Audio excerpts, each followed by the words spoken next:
Good evening, Dorian Harris. We are so happy to have you this evening. We have been waiting and anticipating your presence on Beyond 9 to 5. And I just want to welcome you again. I want to thank you for coming. Thank you for taking the time to share with our audience this evening. And just Dorian, just tell us a little bit about yourself, some of your fundamental beliefs, and about your background. All right. Good evening, Odette, and good evening to your audience. So awesome to be online tonight. Well, Dorian Harris is really just a simple person.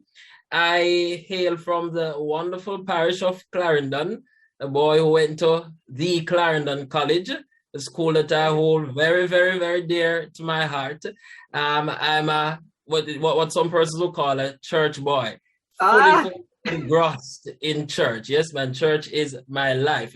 And of course, you know that's why I'm on this line tonight. Public speaking is basically my life. I ooze, I breathe public speak. If you cut my blood now, you'll see public speaking. I come from a small knit family. My mom and my brother, single parent family.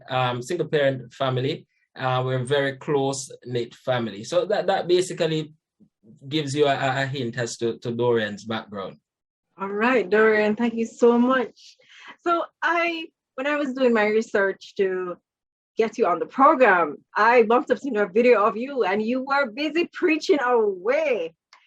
So I want to tell the audience a little bit about your connection and your relationship with the Lord. Okay, all right. So I got baptized at the age of 14 years. The Shiloh Apostolic Church, Coatisbed in Clarendon, which even though I live in Kingston now, I still go down to church on Sundays. All right, so you saw that preaching. Oh boy, preaching is not something that because the word of God, I find it to be so important. I don't take that role lightly. But my relationship with God, that is the most important thing to me. I told somebody yesterday that my relationship with God is the greatest asset in my entire life. That is what my life is built on. That is what brings me through the rough patches. That is what takes me over hurdles. I see myself as being able to surmount any obstacle. Nothing is insurmountable for me just because of that connection that I have with God. All things are possible. All right. Sounds good. Love it. So you were talking about Joseph and how he overcame as a young man. It was quite a sermon. Whoa. Tell us a little bit about what inspired that. I know that's not based on our script, but it's such a powerful thing for the young people who might be listening. Joseph had that encounter and you talked about it. Certainly. And that story about Joseph, having gone through some very serious obstacles. As a matter of fact, the persons whom he would have been relying on most, which is his family, basically turned their backs on him to the point that the intention was really to totally get rid of him. But even in that, God had a purpose for Joseph. And that's a message that a lot of us need to hear, because sometimes we go through some very rough patches and we think that we're all alone. But it's to understand that there's a purpose in what we're going through. And so if you notice the story about Joseph, he was thrown in the pit, and from the pit he went into Potiphar's house. And even there, along that road of purpose that was leading him to greatness, he ended up in some trying times. And you probably know the story. But in the midst of it all, through everything that he went through, he went into the prison and all of that. Look, it was that very same Joseph who became governor in Egypt. So there, your testings and your trials and your troubles, there's purpose in it. It is to bring out that greatness that God intended for you. Wonderful, wonderful. And one of the things about you, Dorian, is that you have answered the call to become a Master of Ceremonies. You want to tell us about that journey? What inspired that move in your life at this point?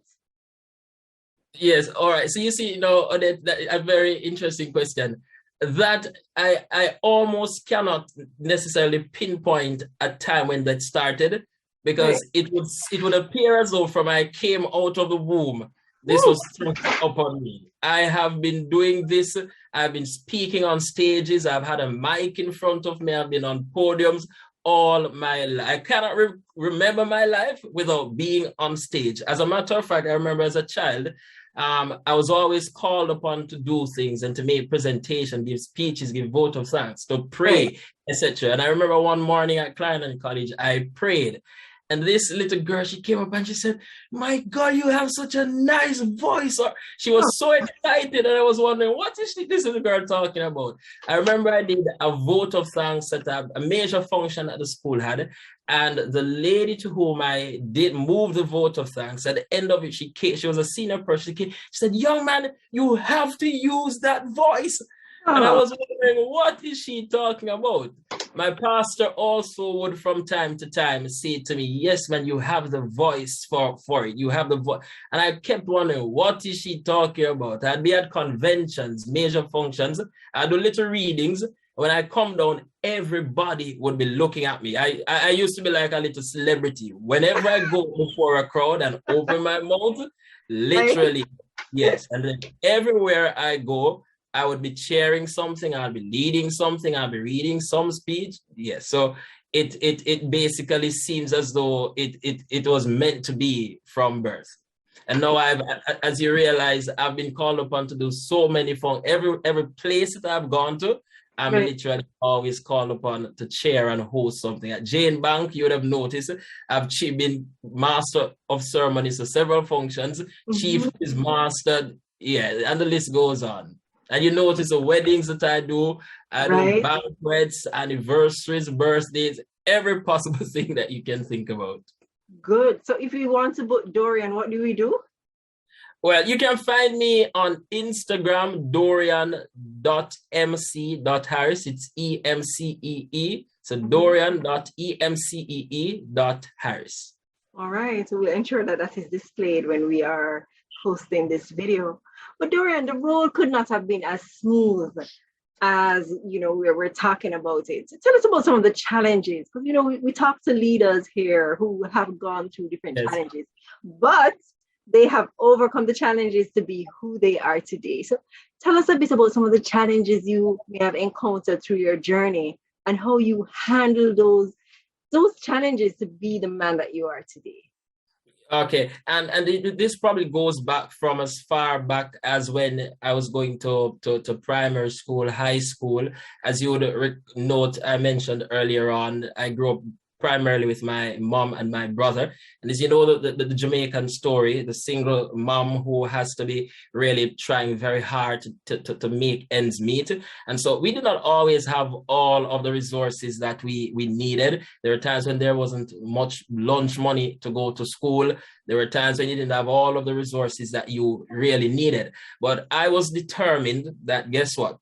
I am meant to achieve something in life. And I recall when I went to University of West Indies, a boy coming from country, and I said to myself, I remember there were some very dire times, and I remember there was a program that displayed the graduates from the prior year. And I looked at it and I saw the graduates sitting in the front row. They were looking so beautiful and so accomplished.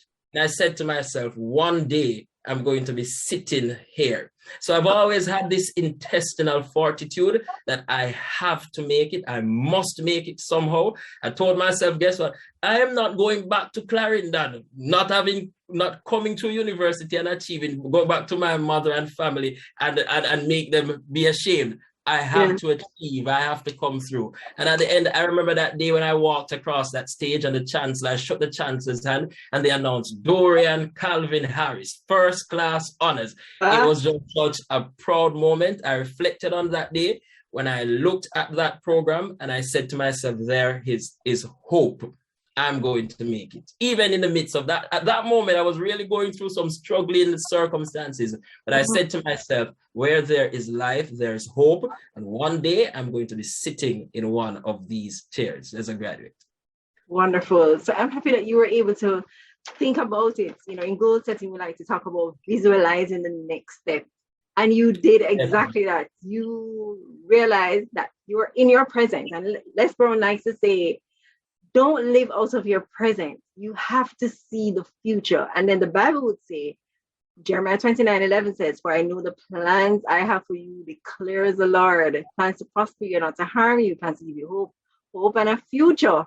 So when you talk about the future and visualizing that, it goes back to the foundation of what you mentioned earlier to say that your roots is in your relationship with the Lord.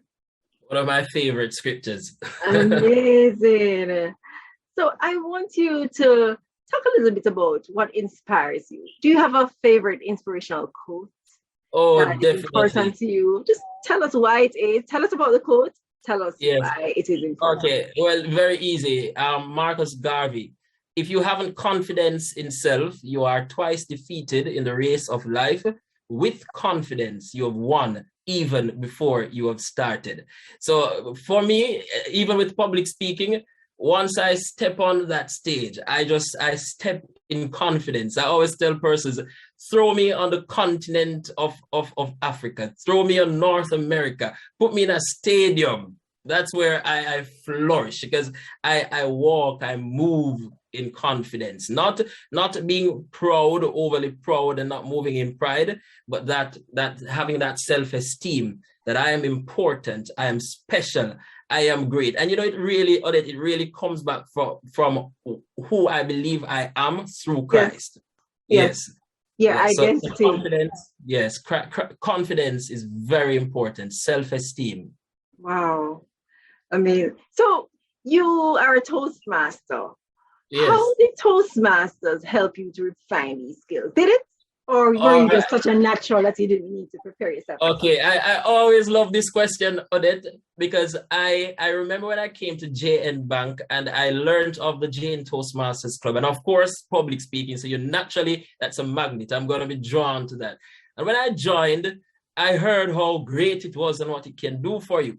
But even at that point, I'd become so used to persons. Each time I speak, people would be like, "Oh, they would wonderful, so good. Never heard anything like that before." So in myself, I was saying, what will this program really do for me? And to tell you the truth, Odette, I have realized that Toastmasters, what the program does, it builds your confidence and your comfort level.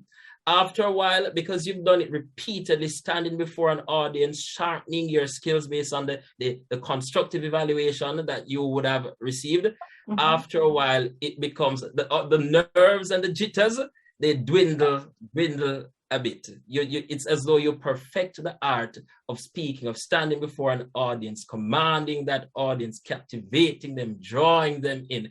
I remember I prayed at a few JN Group AGMs. And at the end of the prayer, I understand the audience was singing. They did not know whether they were supposed to say amen or whether they were supposed to applause. Yes. Good. So then going through the program would have refined or helped you to hone your skills. Definitely. And there were some techniques that you perhaps would have grasped from practice and feedback. Certainly. Amazing. So Dorian, what is happening in your world now? Now we have the opportunity to engage outside of the COVID protocols. Are you working on anything specific right now? And tell us about those. What's going on? Well, the major thing is I have fully gone professional as a Master of Ceremonies. So that is at the top of my list now. I started in the latter part of I've always been doing it, but I had not full-blown launched out myself. So I've done that. My Instagram page now is a professional MC page, and I am so alarmed at the growth that I've seen since I've gone professional. So I'm literally in the process now of, putting in all of those little strategies to kind of grow and expand and enlarge my territory as a Master of Ceremonies, of making the different linkages in the industry. And I'm realizing it's such an amazing industry. You have the event planners, all of the different persons who make up the industry. So I'm literally working on that just now. Right. So we didn't talk about this before, but I'm a little bit curious. we all know that no man is an island. Yes. A little bit more about the people who have been the wind beneath your wings. Okay. All right. Well, my mom has always been a strong motivator in my life. Her birthday was yesterday, and one of the comments I made was, oh, yes, a rare and extraordinary woman. Yes, woman she is. And I think I take a lot from her. And just who she is, it inspires me. The extent to which she went to ensure that we were okay as her children, and that we progressed and we were successful and we grew, that is a major source of inspiration. She stands by my side up until today. My wife also has been one of my number one cheerleaders, always there cheering me on, pushing me on. Even before we got married, she was always a source of inspiration, and it continued even more after we got married. Yes, so amazing. Definitely those two persons. I know also in our Toastmasters journey, we always have mentors. Were you assigned a mentor, and did your mentor help you at all on your journey?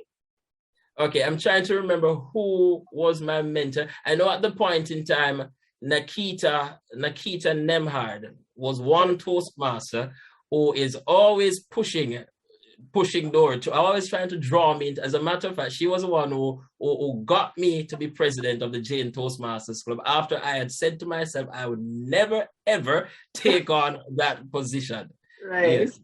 And if I could just backtrack a little bit, sure, go ahead. In terms of mentorship, I must say that my leaders in my church family, my bishop and my pastor, the great Bishop Donald Smith and Reverend Dr. Peter Smith, two extraordinary and inspirational persons. So definitely, yes. So they would have helped to call out your, identify your talent.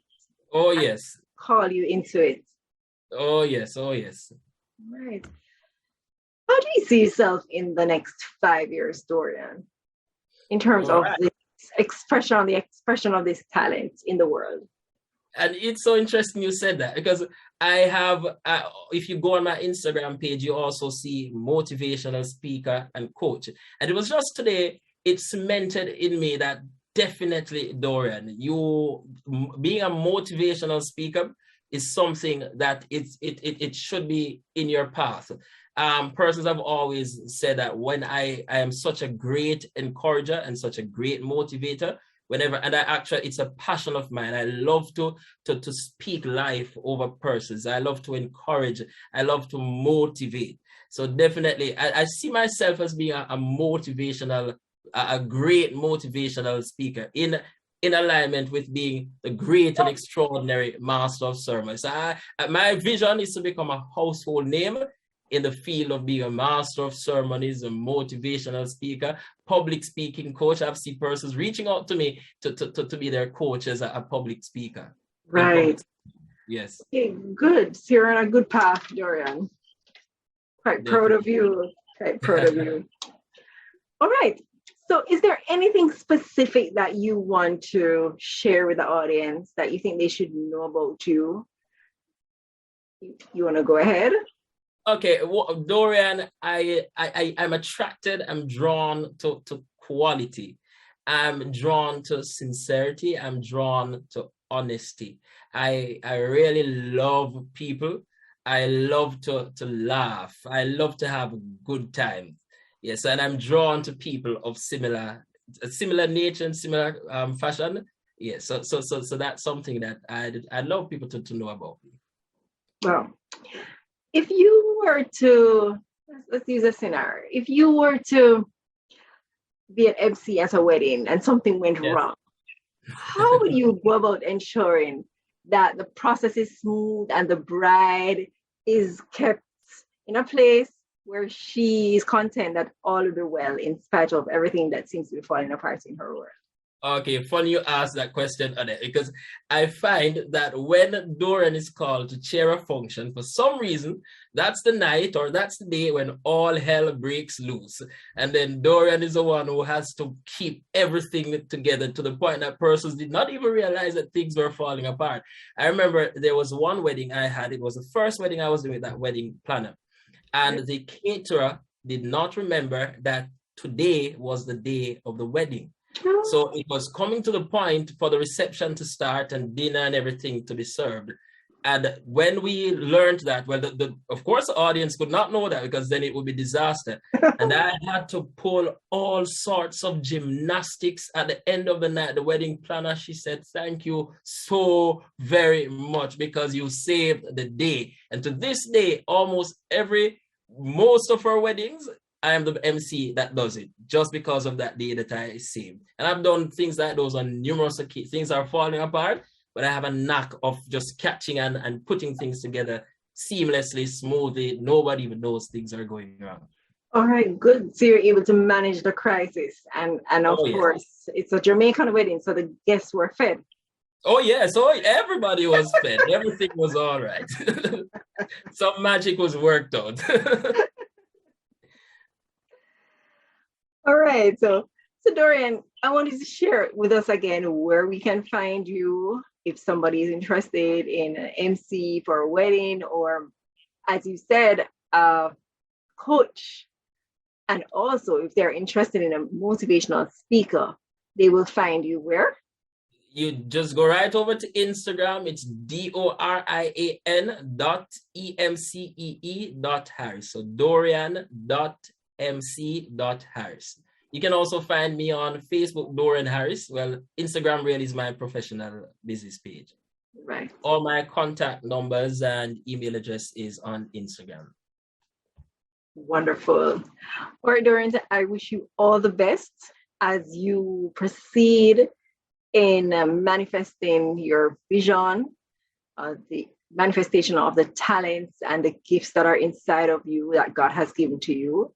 And as you go forth, may your audience be larger than you could even imagine. And may you do a work that not only glorifies God, but makes your family and yourself proud. Wish you all the best. Sir, and I claim all of those, Odette. Yes, yes. Thank you so very much. You are most welcome.